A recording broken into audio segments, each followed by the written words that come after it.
어저께 실적이 발표됐었어요. 그런데 실적이 많이 좋았습니다. 20몇 %. 가이던스도 좋았어요. 그거는 삼성전기 포함해서 기판업체한테 청신호이고 새로운 건 아니에요, 사실은. 알고 있었던 건데 주가가 너무 많이 빠진 거죠. 그래서 많이 빠진 거를 어느 정도는 회복을 해야 되는 단초가 될 수 있는 겁니다. 아까 기판 얘기했는데 MLCC도 마찬가지죠. 이거는 무라따는 하나 있는데 무라따도 오늘 주가가 많이 올랐어요. 매주 화요일 저녁 8시에 진행되는 무료 특강 아래에 고정 댓글에서 신청해 주세요. 삼성전자, SK하이닉스는 지금 분할 매수를 시작해도 될까요? 조금 더 기다려야 할까요? 분할 매수해도 됩니다.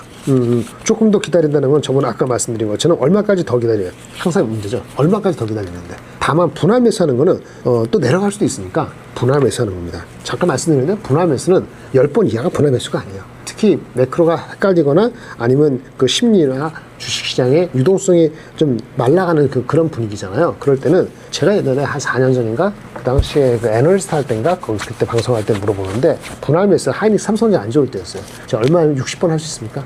웃죠. 외국인은 그렇게 합니다. 60번 하는 건 얼마 하는 거예요? 석 달 동안 계속 매일 매수하는 거예요. 그렇게 해서 물리지 않죠. 여러분도 그렇게 못하기 때문에 물리는 거예요. 너무 심했나요? 20번 하셔야 됩니다. 지금은 20번 하시면 됩니다. 하루에 20번 다 하는 게 아니에요. 네, 그렇게 하시면 됩니다. 삼성전자, SK하이닉스의 매수 매도 기준과 개인 투자자 전략은 무엇입니까? 매수 매도할 때 가장 중요한 건 실적이죠. 두 번째는 센티먼트입니다. 센티먼트는 뉴스가 많아요. 단기적으로 움직이려면 이런 걸 봐야 되고요. 장기적으로 보면 너무 센티먼트 흔들지 마시고 실적 보시고요. 밸류에이션 보셔야 됩니다. 밸류에이션이 보는데 PER이 4배가 싸냐 6배가 싸냐 이렇게 단순하게 보지 마시고요. 미국의 마이크론하고 비교해서 마이크론보다 얼마나 싸게 거래되느냐, 많이 싸게 거래될 때 들어가는 겁니다. 지금 많이 싸요. 마이크론하고 비슷하게 거래될 때 마이크론을 사지 삼성전자 하이닉스 안 삽니다. 그걸 기억하셔야 되고요. 상대적인 거고요. 그 다음에 모든 사람이 PER을 부를 때 PER을 하면은 주가가 목표 주가를 높이기 좋거든요. 근데 반대로 분위기가 바뀔 때는 PER로만 믿었다가는 주가가 푹푹 빠지는 거를 대처를 못해요. 요즘에 다시 PBR로 봐야 된다. 왜? 주가가 빠지니까 그런 거죠. 내년도 이익이 빠질까봐 내년도 이익이 빠질 우려가 있는 거예요. 내년도 이익이 빠질지 올라갈지 아직 몰라요. 모르니까 내년도 이익을 안 친다. 그러면 북밸류로 하자 이렇게 되는 거거든요. 그러니까 북밸류로 하면은 최근에 나온 화제되는 모 증권사, 비증권사가 하이닉스를 148만 원 목표 주가 했는데 148만 원 목표 주가가 얼마냐면 PER로 6배 초반입니다. 그럼 PER 6배 초반 주고는 이상한 게 아니에요. 반도체가 사이클 주식이면은 국내 많은 애널리스트들도 목표주가 낮은 거 보면 6배에서 8배입니다. 그러니까 그게 엄청 싼 건 아니에요. 그런데 목표주가 148만 원은 너무 낮아요. 왜 그런지 아세요? 이게 이익이 변동폭이 크기 때문에 사이클 주식이라고 그 비증권사 애널리스트 얘기했어요. 그럼 목표주가는 PBR로 하는 게 더 타당합니다. 그분의 말대로 하면. PBR로 하면은 내년도 북밸류가 내년도 이익이 200조밖에 안 나오는 그 예측을 가지고 하더라도 북밸류가 70만 원 초반이기 때문에 70만 원 중반. 그리고 그 PBR 할 때 PBR 적당한 것은 ROE가 그래도 평균적으로 20% 후반 30% 나오기 때문에 제가 얘기하는 게 아니고 그분 예측한 거 5년치를 보더라도 그렇게 하면은 한 170만 원에서 200만 원 정도는 나옵니다. 그분 예측 200조로 이익이 20% 이상 빠진다는 기준을 하더라도 그 나온 거니까 그걸로 보더라도 지금은 싸다 이렇게 말씀을 드리는 그런 개념으로 접근하셔야 돼요. PER, PBR, 그다음에 글로벌 PER하고 비교, 그렇죠. 그다음에 분위기가 바뀔 때 PER 할 것이 PBR 할 것인지 이런 밸류에이션 잣대를 가지고 접근하시기 좋고요. 어렵죠. 그러면 그렇게 설명해 준 말을 들으시면 됩니다. 그렇게 하더라도 틀려요. 틀릴 수 있어요. 저도 틀렸거든요. 저는 그렇게 180만 원이라든지 28만 원 이하까지 안 갈 줄 알았어요. 그렇기 때문에 30만 원 초반이라든지 한 200만 원부터는 분할이 된다고 그랬어요. 분할을 20번 이상 했다면 물론 그래도 최근에 빠진 거는 손절매에 갔을 겁니다. 그런 의미에서는 죄송한 마음이 드는데 제 능력의 한계이죠. 그러면 그래도 원칙은 똑같아요. 그렇게 접근해가지고 손절매하고 할 수밖에 없으면 아까우면 50% 하고 다음 기회를 보고 이렇게 하는 겁니다. 그렇게 하는 거죠. 다른 기준이 있을까요? 그 기관 투자가 마찬가지입니다. 다만 기관 투자가 여러분 개인 다른 거는 뭐냐? 얼마나 기다릴 수 있냐? 얼마나 과감하냐? 그렇죠. 여기에 달려있는 부분입니다. AI 서버용 MLCC 공급 부족은 언제까지 이어지며 삼성전기 실적에는 어떤 영향을 줄까요? 공급 부족은 데이터 센터 업체들이 공급을 채워질 때까지죠. 근데 지금 보면은 가격이 많이 올라가고 있고 수요가 됐을 때 일반적으로는 내년까지는 괜찮다라는 게 일반적인 얘기입니다.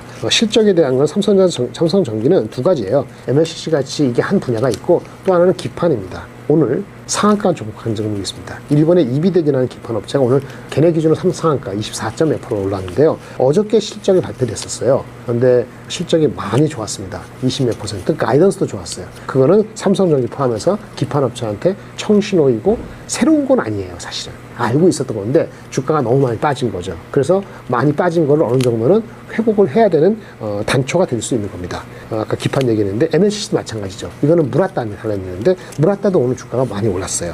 그런 거는 전체적으로 MLCC의 수급이 타이트한 것이 지속된다라고 보는 겁니다. 삼성전자 실적에는 좋다고 말씀드릴 수 있겠는데 어닝에 대한 거는 내년도, 내후년도 이익에 대한 전망은 애널리스트들이 그 프라이스를 어떻게 잡고 물량하느냐에 따라 천차만별이기 때문에 대략적으로 올해보다는 EPS가 2배 정도 올라간다. 여기에 아마도 이런 전망이 녹아져 있지 않을까 싶습니다. 삼성전기의 MLCC 가격 30% 인상이 실적과 주가에 미칠 영향은 어느 정도입니까? 많이 영향을 주죠. 주가가 이제 100만 원 깨졌을 때 그런 그 극단적인 케이스가 이러한 그 긍정적인 얘기를 전혀 반영을 안 하는 웃기죠?